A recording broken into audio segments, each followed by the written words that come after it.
the most carefully spoken, most strategically composed player in the WNBA, just said something that stopped the entire basketball world mid-scroll. Caitlyn Clark, a player who measures every single public word she releases like a chess grandmaster calculating 3 moves ahead, just broke her silence on the one name that Indiana Fever fans have been whispering about, but too nervous to say out loud: Liz Cambage. And the moment that name left Clark's orbit, everything changed. Because this is not a casual suggestion from a player with an opinion. This is the most commercially powerful athlete in women's basketball history, telling her front office, on the record, that the roster they have built around her is not good enough. She named a solution. A controversial, physically imposing, historically complicated solution. And now, nobody in Indiana can pretend they did not hear it. To understand why Clark's statement lands like a grenade, you first have to understand exactly how exposed the Indiana Fever's front court situation actually is, because the numbers here are not subtle. Aaliyah Boston is their starting center. Full stop. All-star, franchise cornerstone, one of the most reliable two-way bigs in the entire league. When Boston is on the floor, healthy and aggressive, the Fever have a legitimate anchor. Everything behind her is where the conversation collapses completely. Deiris Dantas averaged 3.2 points and 2.1 rebounds in 11 minutes per game last season. Read that again slowly. 3.2 points, 2.1 rebounds, 11 minutes. Those are not backup center numbers for a team with championship aspirations. Those are numbers you see on rebuilding rosters, on developmental squads, on franchises that are openly tanking for a top draft pick. Not on a team paying Caitlyn Clark to deliver them a title. And here is the part that makes it genuinely alarming. Multiple reports confirm the Fever front office has officially closed the books on adding front court depth this offseason. The decision has been made. Boston and Dantas. That is the entire center rotation for a supposed championship contender. Meanwhile, every other serious contender in this league spent the offseason stacking size. The Liberty, the Lynx, the Mercury, all of them with multiple legitimate front court options, all of them built to survive the inevitable injuries, foul trouble, and personnel disruptions that a 40-game regular season plus playoffs will absolutely deliver.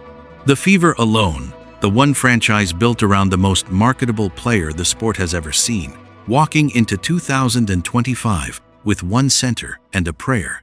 Do the math on what happens the first time Boston picks up her third foul in the second quarter of a playoff game. The answer is not pretty, and Caitlyn Clark has clearly been doing exactly that math. Clark does not speak carelessly. She never has, not once in her professional career. Every public statement she releases is considered, measured, and delivered with a complete understanding of what it is going to generate. She knows that her words carry a gravitational pull that most professional athletes, even elite ones at the peak of their careers, simply do not possess. She knows that when she says something about her franchise, about her roster, about the people building her team, it becomes news immediately, everywhere, inescapably. She said it anyway. According to sources close to the Indiana Fever organization, Clark's message was direct and specific. The front court depth is not adequate for a championship-level team. The backup center situation needs to be addressed. And the player she believes can solve the problem is Liz Cambage. She reportedly communicated to people inside the organization that she wants Cambage genuinely and seriously evaluated for a roster spot, that she believes the talent is still present based on what Cambage has been producing overseas, and that she is personally willing to vouch for the idea of bringing Cambage into the Fever environment. That last part is the most significant piece. Clark vouching personally. Not suggesting abstractly that the team needs a big. Not hinting diplomatically that the backup center situation concerns her. Personally vouching for a specific controversial player by name. This is the first time in her professional career that Clark has publicly pushed back on a roster construction decision. For 2 full seasons, she deferred, she trusted, she let the people around her make the calls. That era just ended, and the basketball world is paying attention to exactly what it means that she chose this moment and this player to end it. Before the controversy, before the history, before any of the complicated baggage that follows Liz Cambage's name into every room, start with the pure basketball. Because Clark's endorsement is not built on sentiment. It is built on recent, documented, verifiable production that directly challenges the narrative that Cambage is a faded name from a different era. 6'8" in the WNBA, that is not just a measurement, that is a weapon. Cambage's last WNBA season produced 15.8 points and 8 rebounds per game. Those are legitimate starting center numbers, not backup numbers, not depth chart filler numbers, starting numbers for a contending team. Then she went overseas, and she kept playing, and she kept producing. Her most recent season in the Chinese league generated 19.6 points per game, 19.6. Against competition that includes quality WNBA caliber players in a professional system, against athletes who are not developmental prospects. She also outscored Natasha Howard, a genuine, legitimate WNBA starter in the same system against the same competition. That is the evidence Clark is working with. Not a highlight reel from 3 years ago, not a memory of what Cambage used to be.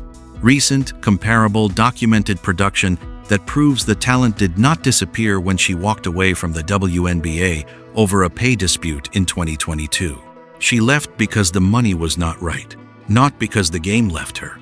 And Clark, who watches film obsessively and understands basketball at an analytical level that most observers underestimate, has clearly been watching Cambage's overseas numbers and reaching a specific conclusion.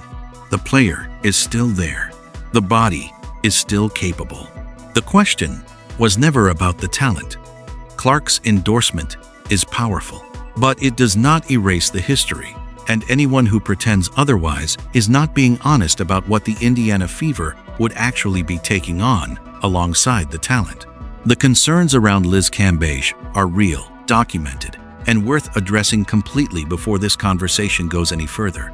Locker room friction, conflicts with coaching staffs, organizational exits that left genuine bad feelings on multiple sides. The Las Vegas Aces, the Los Angeles Sparks, situations where the talent was never the question, but the environment around the talent became genuinely problematic. She has at various points been described by people inside those organizations as difficult to manage, resistant to role adjustments, and prone to the kind of interpersonal friction that can fracture a locker room chemistry that took months to build. These are not tabloid rumors or anonymous gossip.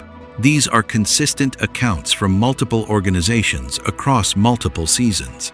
And Clark knows all of it. She is too analytically sharp, too aware of the landscape around her, to be making this endorsement without a complete understanding of what she is asking her franchise to accept alongside the 6'8" frame and the 19-point per game production. The baggage is part of the conversation she started. She named Cambage anyway, which means her argument is not that the history does not exist. Her argument is that Indiana is structurally different from the situations that produce that history.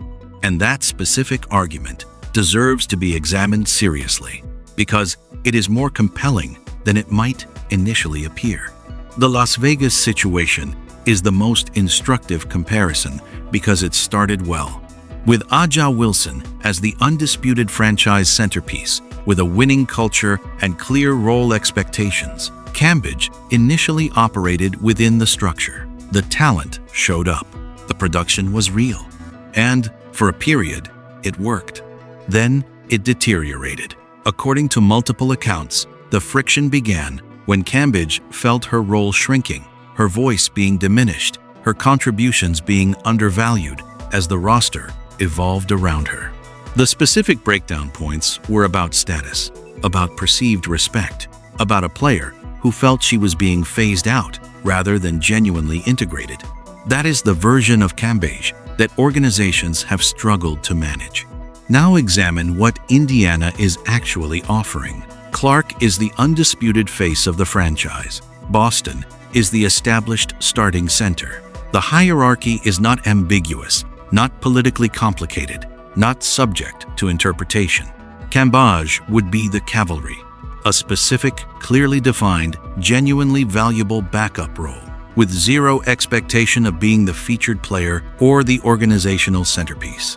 No competition for status, no ambiguity about her place in the hierarchy, no scenario where she is being phased out because she was never positioned as the centerpiece to begin with.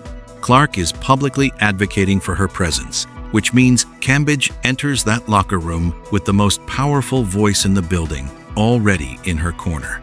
That is not the situation that broke down in Las Vegas.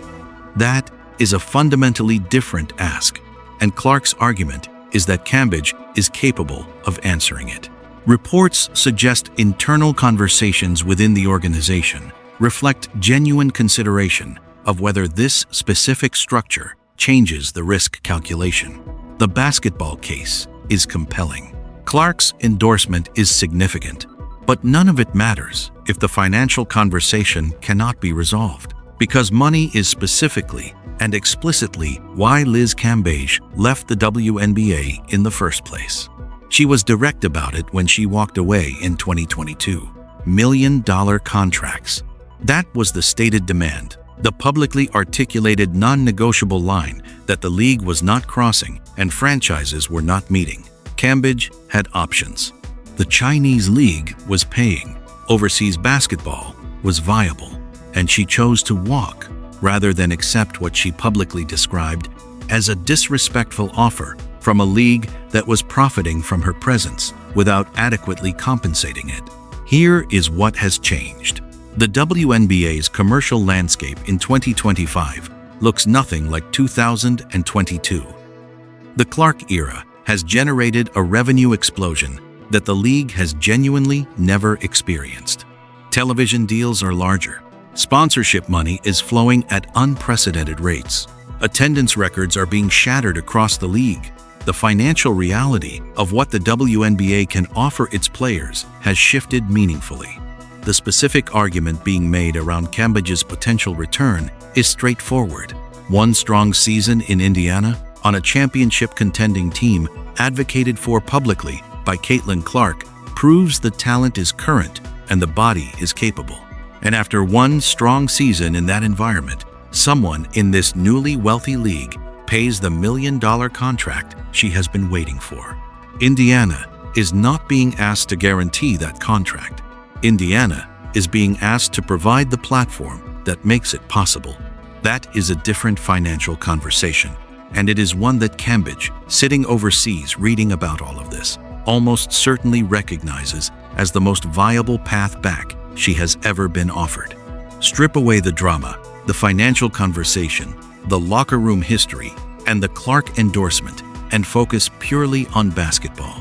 Because the on-court argument for adding Cambage to the Indiana Fever is more tactically specific and more immediately impactful than most of the conversation around it has acknowledged. Right now, opposing teams have a blueprint against Indiana that is not complicated. Apply maximum physical pressure on Clark on the perimeter. Load the paint with size, knowing that if the Fever goes small in response, the boards are uncontested and the interior is open. Force Boston into foul trouble early. Then watch Deiris Dantas become the starting center and attack that matchup relentlessly until the game is decided. That blueprint disappears the moment Cambage is in the rotation. You cannot simultaneously pressure Clark on the perimeter and ignore a 6'8" center in the paint who averaged nearly 20 points per game in her most recent professional season. The defensive attention Cambage draws in the paint is the perimeter freedom Clark gains. That is not a complicated tactical equation. It is a direct, measurable, immediately valuable exchange. Beyond the spacing argument, consider the physical deterrent alone. Opposing bigs who have been feasting on Indiana's lack of interior size all season suddenly have to account for a center who plays bigger than almost anyone in the league and has spent years making professional athletes genuinely uncomfortable in the paint. The psychological dimension of that presence changes how teams approach game planning against the Fever before a single possession is played. Clark is not asking for a charity signing. She is asking for a tactical weapon that directly multiplies her own effectiveness. The Indiana Fever front office is now sitting with one of the more uncomfortable decisions any front office in recent WNBA history has been forced to navigate. They made their call. The books are closed. The roster is set. Boston and Dantas at center. Full stop, move forward, trust the process. And then Caitlyn Clark happened. The most commercially significant player in the sport, the athlete whose presence is directly responsible for the revenue explosion that has transformed this league's financial reality, publicly challenged that decision. She named a player. She made a specific, evidence-based, on-the-record case for a roster addition the front office had already dismissed. Now, every option carries a cost. If they reverse course and pursue Cambage, they are publicly acknowledging that their franchise player overruled them, which sets a precedent about who actually makes roster decisions in Indiana. If they hold firm and ignore Clark's endorsement, they are publicly demonstrating that the input of their most important asset does not move the needle on organizational decisions, which is its own kind of statement about how this franchise values her voice. It has been reported that internal conversations are ongoing, though no official movement has been confirmed. What is clear is that the front office anticipated making this decision quietly and moving forward. Clark made quiet impossible. Whatever they decide now happens in full public view, with every outcome documented and every consequence traceable directly back to this moment when she broke her silence, and they had to decide whether they were listening, pull back from the Cambage specifics for a moment, because this entire situation is ultimately a chapter in a much larger story about what kind of franchise leader Caitlyn Clark is actively becoming in real time. For her first professional season, she was the most commercially significant player in the sport and simultaneously one of the most publicly restrained. She deferred on roster questions. She trusted the process. She kept her competitive assessments internal and her public statements careful. She focused on her game and let the people around her make the organizational decisions without public interference. That version of Clark just changed permanently. She broke her silence. She named a player. She made a specific public case for a roster addition that the front office had dismissed, and she did all of it with a full understanding of what kind of conversation it would create and what it would demand from the people responsible for building her team. That is not the behavior of a star who is content to stay in her lane.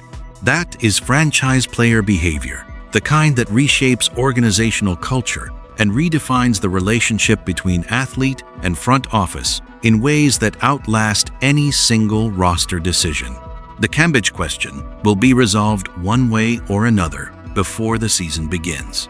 But the fact that Clark asked it publicly, specifically, and on the record means that the next time she has a strong opinion about her roster construction, the entire basketball world will be listening from the first word. She has established that her voice matters on these questions. And in Indiana, nothing about the front office's relationship with its franchise player will operate the same way again. Here is where everything lands. Caitlyn Clark broke her silence, named Liz Cambage, and made a public case that the Indiana Fever front office cannot quietly ignore. The basketball argument is real. The financial path is more viable than it has ever been. The structural differences between Indiana and the situations that previously failed are specific and compelling, and the baggage, while genuine, comes attached to a player averaging nearly 20 points per game in professional competition right now. The Fever have a choice. Listen to the most powerful voice in their building, accept the risk, and add the one player who directly solves their most glaring vulnerability. Or hold firm, trust their original decision, and hope Boston never picks up foul trouble in a playoff game. The season will deliver the verdict either way. And Clark has made sure that when it does, everyone will remember exactly when the answer was offered and exactly who was paying attention. Stay locked with my channel, Simply Explained, for more updates.